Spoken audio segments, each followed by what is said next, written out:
So, without further ado, I think we best bring on our guest, who we have had before on the Paranormal Peep Show. He joined us a few months ago. With one of these particular subjects, there's always a lot more to explore, and it can't be done necessarily in one whole 2-hour show, because there's a lot more to be said. So, we welcome back Randy. Randy, welcome back. Neil, thank you. I'm very happy to be here, and hello to you too, Ben. Good to see you again. It's been about a few years, I think. Yes, we was Apollo Detectives, I think, when we first interacted. That was with that Blue Earth thing. Yes, that's it. That was so interesting. Yeah. So Randy Walsh joins us from Canada, and he spoke to us a few months back on his book, The Apollo Moon Hoax Hidden in Plain Sight. I think we covered a lot of part one, where we talked about the F1 engines on the Saturn V rocket, the navigation problems possibly that might have had on the Apollo 13 mission. Your actual show prompted a bit of to and fro with someone on our YouTube channel that watched it. They've done their own investigations into the Apollo things. They've looked at it, and it was someone from your old country, from Ireland, of all places. And they've been doing a look at what they consider is a new calculation of the Earth to the Moon. Shanine, I think her name is, if I got your name right. Apologies if I haven't. She's produced this video on how she's recalculated the distance and makes it, quite surprisingly, to about a 2,000-mile range approximately from the Earth to the Moon. Because you know about navigation and things like that, and you've looked at the Apollo 13 stuff, Randy. Is there anything wrong with that, or do you think there's problems with that calculation she's done? First of all, I did a cursory look at a couple of her videos. First of all, I was struck by her detail and by her mathematical abilities, so nobody can dispute that. In terms of her overall theory, I mean, I really have to look into this further. Now, I've been out of school for 45 years, so I don't always trust my own math here either, to be honest with you. But I'm also very careful not to criticize the work of someone else's, even if I don't necessarily agree with them. It's an interesting theory. There's no doubt about it. If I could offer her some constructive criticism, I would leave the Apollo missions out of it. She's only going to further discredit herself by that, because I've noticed that from the comments that she's getting, that people are jumping on the Apollo moon mission aspect. They're ignoring her actual theory, right? So to give herself a little bit more credibility, so far I haven't seen anything, to be honest with you, that in my opinion validates her theory. In the last 20 years, I've learned not to shut the door. And especially in the last 4 years, where there seems to be an enormous rise in consciousness overall among the human race, given what we've all went through with the tyranny in the last 4 years, if I could put it that way. So I've learned not to discount outright anyone's theory. I would like to know more about it. I'm hoping maybe she puts a book out where I can actually sit down, read the book, and then study it and make notes and go from there. The one concern I do have with her is that she's going to be eventually categorized within the flat earth theory crowd. That's a major psyop in and of itself. So if I were her, I'd be a little bit careful about that. It sounds intriguing. I think you should have her on. I think she should have her own platform first, and then we could take it from there. So I'm kind of not convinced right now, but definitely I will keep my mind open. I mean, in terms of the navigation aspect, as you said, I've looked into this. And I think it's important when we're talking about the Apollo missions, which she did, and she starts off her video by saying that they really go to the moon type of thing. And automatically she's now diverting people away from her own work.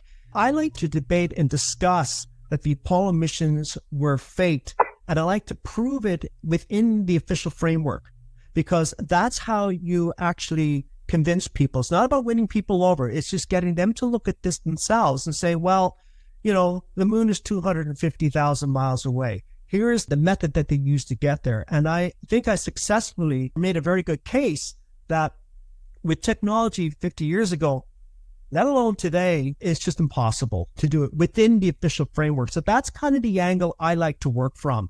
If it turns out that she's right, well, then that just validates my theory even more. But I would like to look at her work a little bit more before I actually say yay or nay on this. Yeah, that sounds a fair assessment, to be honest. The other interesting thing is that I'm not absolutely sure how they calculated originally the distance of the Earth to the moon, and then they got it wrong and they had to recalculate. They got it wrong by a few thousand miles or something. So I think at the time of Kubrick's film, where The Shining, they had the room 238, which a lot of people allude to of being the distance to the Earth to the Moon, 238,000 miles. And it was around about that time that everyone agreed or thought it was 238,000 miles. But then later on, they did some further calculations and came up with some other distance, which I'm not even sure. Do you know how they work those calculations out? Is it some sort of parallax thing, different points of the Earth pointing? How does that work? Let's face it, they had pretty good mathematical capabilities going back hundreds of years, even thousands of years, even going back hundreds of years. They were getting very precise. I mean, Isaac Newton, for example, he was very, not exactly on, but they had some mathematical ability. They had techniques that they used, basic old math, trigonometry, geometry, to figure out a rough estimate of the moon. But now we're talking about today. And as you said earlier, there is being different distances. And that actually is something I mentioned in, I think, my first book, I mentioned that. And when it comes down to navigating from here to the moon, now whether it's a manned mission or an unmanned mission, you would think that they would be precise right down to the last inch. I haven't seen a lot of evidence of that, even with today's technology, right? Also, the moon is closer at some points as further away. So you need to be precise. You need to have that actual distance in real time. So my answer to you is that, well, they can't figure it out, and they're supposed to have, the high IQ and the mathematics and the supercomputers to do it. I certainly wouldn't know how to. But what I do know is that they're not as precise as they let on. And now, if they're not as precise as they let on, that raises another question, because if you're going to navigate 250,000 miles, you need to be precise. There is no margin for error, especially when it comes from manned missions, given the limited propellant that they have on board, because they'd have to be constantly making corrections. And we all know that every effort was made, and I'm, again, speaking within the official version, every effort was made to keep weight down as much as possible. That also included propellant. If you were to fly an airplane like that, you'd kill a lot of passengers. And supposedly they got more accurate readings now, so they claim they landed the laser reflectors there with the first mission by putting laser reflectors, and presumably the idea is that they would send a signal back to Earth and they could measure the distance very accurately back in 1969. And yet, in 1980 or 81, whenever the Kubrick film came out, they were saying the Earth was 238,000 miles from the moon.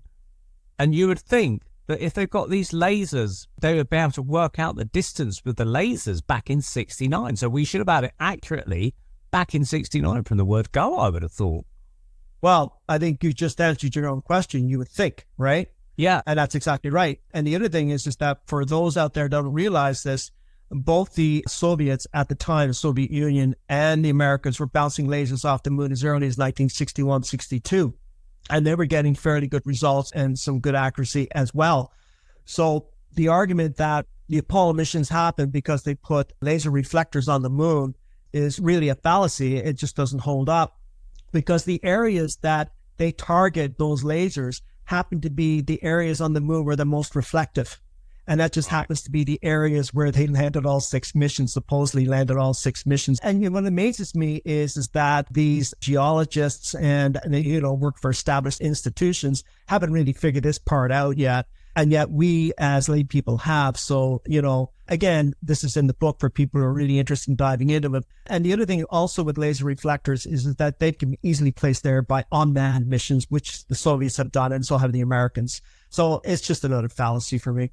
Yeah, I mean, I think it's on Mythbusters where they show a thing supposedly proving the Apollo missions are real. They go to some observatory type of place where they say, right, we're going to send a laser beam to the Apollo 11 landing site and we're going to get a signal back. But as you say, if that's the reflective area anyway, being across the equator of the moon, because that's the point that's furthest out, so it's being struck by the sun the most at certain points anyway, you're going to get some sort of reflection back anyway. I mean, it's such a tiny, tiny little 2-foot across little box that they got to somehow hit from presumably a wide beam by the time it is. It's going to be hitting all sorts of things, moon rock, dust, and all sorts of things. So you're going to get lots of things bouncing back. So I think you'd get a scattered reflection as such coming back. What do you know about that? No, that's a good point. I haven't done a lot of research in that because there's other areas to research that, you couldn't research every aspect of the Apollo mission. You need a team of about 120 people to do that if you're taking the evidence back. But to your point there regarding the lasers, 50 years ago, you had quite a dispersal. When you fired a laser, it would expand. It would probably hit about a 2 or 3 square mile area of the moon. They've refined that. They've managed to refine that with technology. And you don't need a reflector to bounce it back. You can refine it. I don't know how refined it is, but when it comes to lasers, it has been refined, and they've been able to narrow that dispersal pattern as it gets to the moon. So you're getting a pretty good accuracy. But then again, there seems to be discrepancies in the distance of the moon. So your guess is as good as mine in terms of what's really going on here. There's a lot of disinformation and misinformation when it comes to this. And there's a lot of people that, look into this and are thrown off. That's why I caution the individual from Ireland that you were mentioning is just, continue along with her work. That would be my suggestion, but leave the Apollo moons out. Leave that up to us. Just focus on your own work. Mm-hmm. That's to say that she could also look into the Apollo thing on her own and presumably doubt it, whatever she wants to do. It's a difficult line to tread. You've got to publish certain things in certain quarters and certain things in other areas. And if you clam it all together, you might rattle quite a few cages when you want to actually be heard above the rattle. I talk about the Apollo moon missions. You talk about the Apollo moon missions. Now we have this individual in Ireland and her work, and she's talking about her work, but now she's mixing it in with another controversial subject. One's enough, right? Just stick with the one. And keep it for another video, right? So that's my friendly advice to her. Yeah, I'm not actually familiar with this lady. I don't know. I haven't actually seen her comments and such like that. I know a lot of people have a lot to say about this particular issue. I've not heard anyone say anything that successfully counters the points we made. As far as the retro reflector goes from Apollo 11, it is wrongly presented as proof. I've seen many, many examples, including amateur radio hams, reflecting all kinds of wavelengths, amplitudes, frequencies, transmissions off the moon, or just off the lunar surface generally. Indeed, one guy showed off how he used his shortwave radio to get a radio echo off the moon, and it's really he actually could work out just basically on the time it took for the signal to go there and come back exactly how far away the moon was. The moon has a very regular orbit. It's one of the most non-eccentric, whatever the opposite of eccentric is, orbits in the entire solar system. It's almost like a completely circular orbit. It varies very, very little indeed. Once you know where it is at one point, you can guess pretty much any time in the future where it is going to be and how far it's going to be, away it's going to be, pretty much precisely by simply working it out. The idea that the Apollo missions had to happen because we know how far away the moon is and we know exactly how far it is because of using a laser or radio or any other form of electromagnetic radiation is simply false. It's something they keep coming back to. I think they may be appealing to the uninitiated, trying to deflect their interest away before they get too deep. I think a lot of these skeptic documentaries are doing that. A lot of them are very transparently false from our position because they're not aimed at us. They're not aimed at changing our minds. They're aimed at deflecting interest away by people who are new to the subject and don't know. It doesn't surprise me at all. But anyway, I wish her luck. She may be able to work something out. Good. The whole issue, I suppose, is in your book, Randy, isn't it? Yeah, just wanted to expand on the point you made there. And I'm not saying that this is my theory, but there has been some video footage of the moon that has come out in the last few years. These are, of course, I would say unofficial sources, but nonetheless, they're putting their credibility in the line. And there seems to be some anomaly when it comes to looking at the surface of the moon. People are seeing things that shouldn't be there, considering that it doesn't have an atmosphere. And they've even gone as far as to say, is there some kind of a barrier? Now, whether that barrier is from advanced technology, we don't know. Is that a barrier that's just, a natural phenomenon? That also could affect lasers, and it could affect in terms of getting proper distances. But it is another intriguing field to take into consideration because there seems to be a lot of new information in terms of challenging the consensus reality. What exactly do you mean by a barrier? I was actually on a phone-in show last week and an interview. It was live, and we had a phone-in call session. And this individual had called in, and he asked me, was I aware that there seems to be some kind of vertical line that goes across their camera. Now, whether that's a video camera anomaly or atmospheric anomaly, it could be any number of things, but they seem to have ruled a lot of that out. And so it comes back to, is there some kind of barrier between here and the moon? Now, this barrier would obviously be somewhat transparent, right? It's not like a physical barrier. So they're getting into some very deep rabbit holes here. And I admit this is a deep rabbit hole, not one that I really want to go into in terms of in-depth study, at least right now. But there does seem to be circumstantial evidence. And I say that, and let me emphasize that word, circumstantial evidence, that occasionally there is a distortion in terms of the video footage of the moon, where you have this vertical line going across, and you can almost like see some transparency, and you see other things going off, like you see lights going off on the moon, and that people can brush it off and say, well, maybe it's a meteoroid strike or multiple strikes. The other thing is there does seem to be areas on the moon. I think it's in the southeast quadrant. There seems to be some activity, some buildup of heat. So there's some strange things going on the moon, a lot of things coming out now in the last 2 or 3 years. So really, you know what, you can't discount anything. And as I said earlier, I like to argue the point within the official version, but there's another layer to add on to this when it comes to the moon. That's really what I'm getting at here. I've got an image in mind that what it could be, I mean, based on what you've described, I mean, I've never heard of this before, as if it's some kind of false image, a holographic image or something. Yeah, that's been projected to hide something underneath, like in the book Atlas Shrugged, where there's a town and it can't be seen from the air, because from the air it looks like there's just nothing there below you except normal landscape. And it turns out that's actually a projected image into the sky.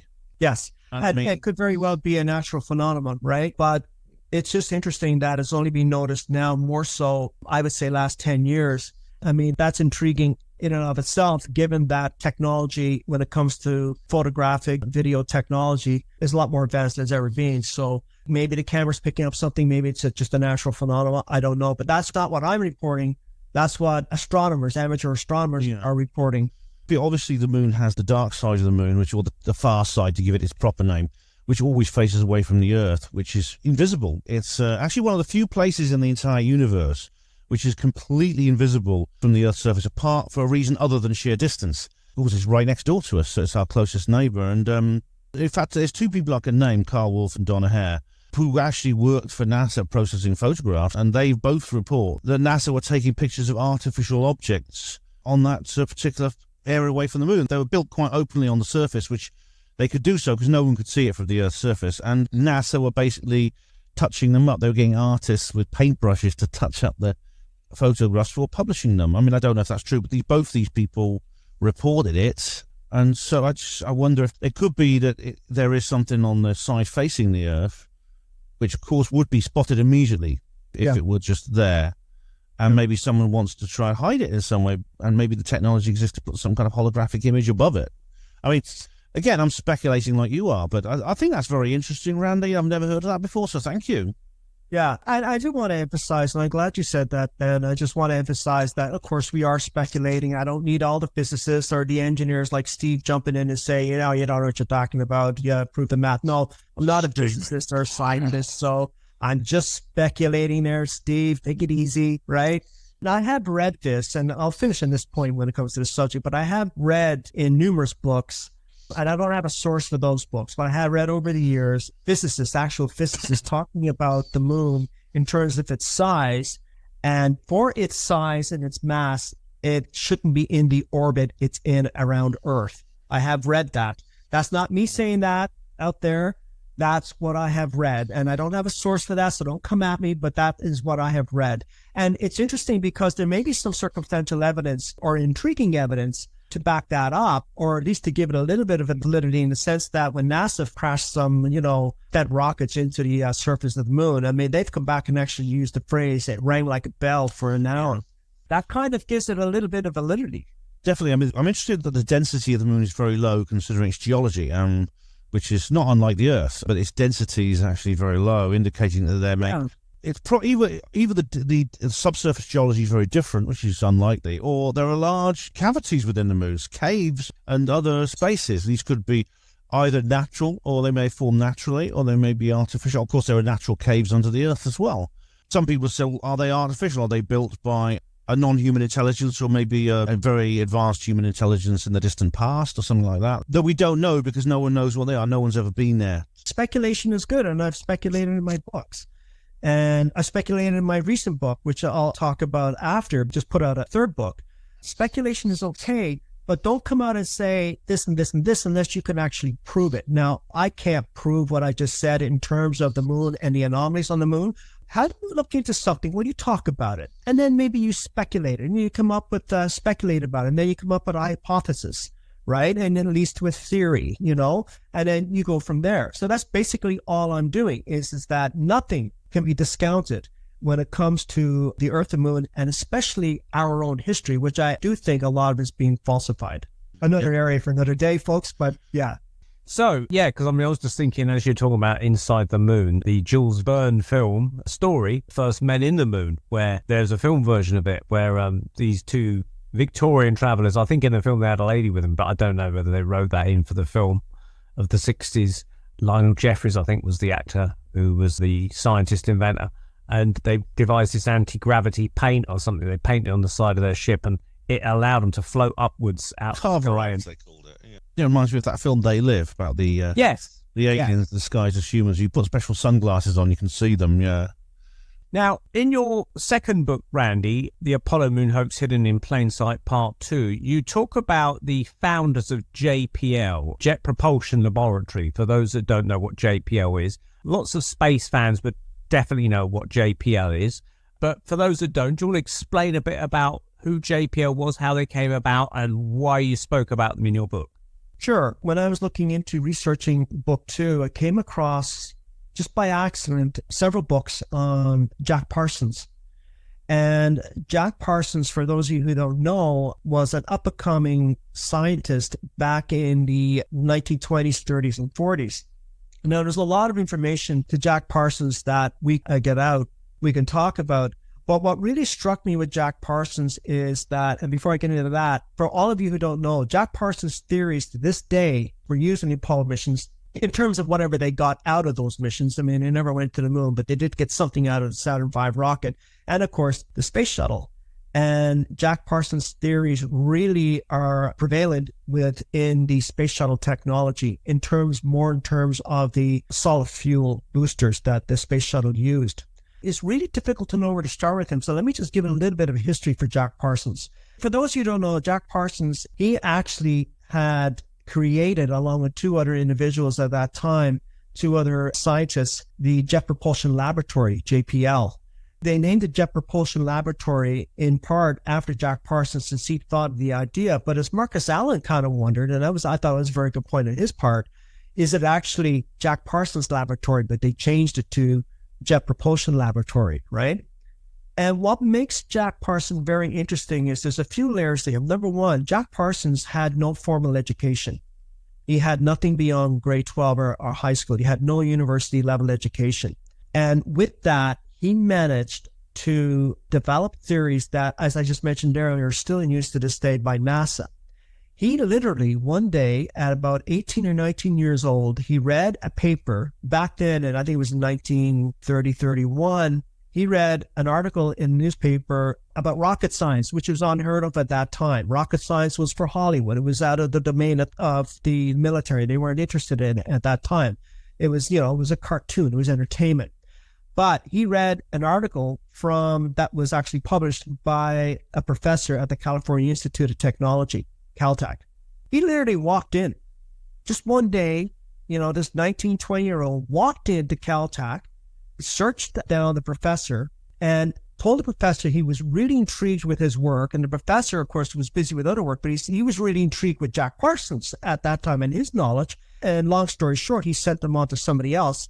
And now, another long story short, Jack Parsons not only became a frequent visitor or guest, shall I say, at Caltech, he became a faculty member. And that's without any higher education.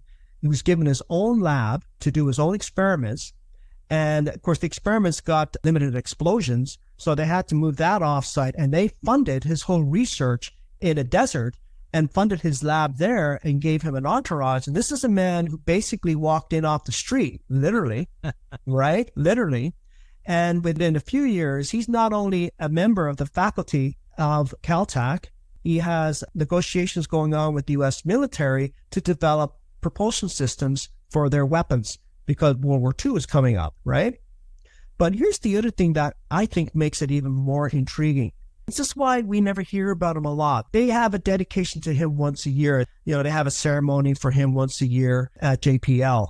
And it's always low-key. It's never in the forefront. It's never out in the open. And NASA really shies away when it comes to talking about Jack Parsons, because Jack Parsons has another interesting background. Jack Parsons was a Satanist, and he was a devout follower of Aleister Crowley. And Aleister Crowley, for many of you out there will know, Aleister Crowley was very prominent in the political and entertainment scene back in the 1920s, 30s, 40s, and 50s in Britain. And he had a lot of followers. To give you some idea of the importance of Aleister Crowley is on the cover of the Sgt. Pepper's Lonely Hearts Club Band by the Beatles. And he's also, I believe, that the guitarist for Led Zeppelin, I think he owns one of the houses or one of the mansions that Aleister Crowley. Yeah. So very interesting. This is how I portrayed him in the book. He's a rocket scientist by day and an occultist by night. And that eventually led to his two worlds colliding, and it came to his demise. But there's some other interesting aspects to Jack Parsons that people don't know about. And it turns out that Jack Parsons had a close connection to Werner Von Braun. And this was in the 1930s, before World War II. And I want to emphasize that point, before World War II. So now you have a scientist connected to Caltech and also to the FBI, because the FBI had run security checks on him because he's now involved in military weaponry. So he was involved in that. And then we find out that he's an occultist. There's lots of letters written between him and Aleister Crowley. They never physically met, but they had a close correspondence. But he did meet Ron L. Hubbard, who went on to create the Church of Scientology. And we all know about the Church of Scientology and its influence with actors like Tom Hanks and Tom Cruise, and its influence in Hollywood and in politics. So that's the other side of Jack Parsons. And this explains in part why NASA is very shy about putting him out in front, when if it wasn't for Jack Parsons, you wouldn't have a space shuttle program. And a crucial point that I want to make is Jack Parsons was constantly under the surveillance of the FBI. So what does that tell you? Well, if he's constantly under the surveillance of the FBI, then how is it that the FBI either didn't know or knew and were covering up the fact that he had a correspondence, not through letters, but through phone conversations with Werner Von Braun, not only before World War II, during World War II, and after World War II? One has to ask, what was that about? There's a lot more to Jack Parsons than we haven't been told. There's a lot more going on here. Very intriguing. And I only wrote one chapter. If I was to do that justice, it would be a whole book or maybe two. That's how intriguing a rabbit hole this is when it comes to talking about Jack Parsons. I suspect with the fact that he was in communication with Werner Von Braun, and again, for listeners that don't know or viewers that don't know who Werner Von Braun is, he was the inventor of the war machines against Britain, which was the V1 and V2 rockets, basically that launched the Blitz against the Brits in World War II. So these rockets would fire off from Germany and basically crash over London or surrounding counties, some far afield as Birmingham as well. And after World War II was over, he, along with many other German scientists, were taken under a scheme operated by the US called Operation Paperclip, which was to bring in these German World War II scientists into the United States. They weren't tried as war criminals. They were kind of basically brushed that aside because they were too valuable to shut up in prison all day or even, shoot or whatever they would have done with these people. They actually harnessed what they could from them. And so Werner von Braun was used basically to help set up NASA and went on to design the Saturn V rocket, which allegedly took people to the moon. And so his involvement with Jack Parsons pre-war and during the war, it must have been that the FBI must have learned a hell of a lot about Werner von Braun through Jack Parsons, either surreptitiously or they just interrogated him. Who's this guy you're talking to? Tell us all about him.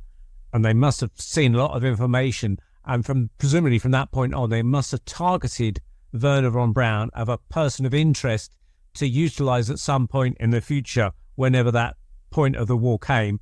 They definitely wanted him alive to bring in, I think. I think.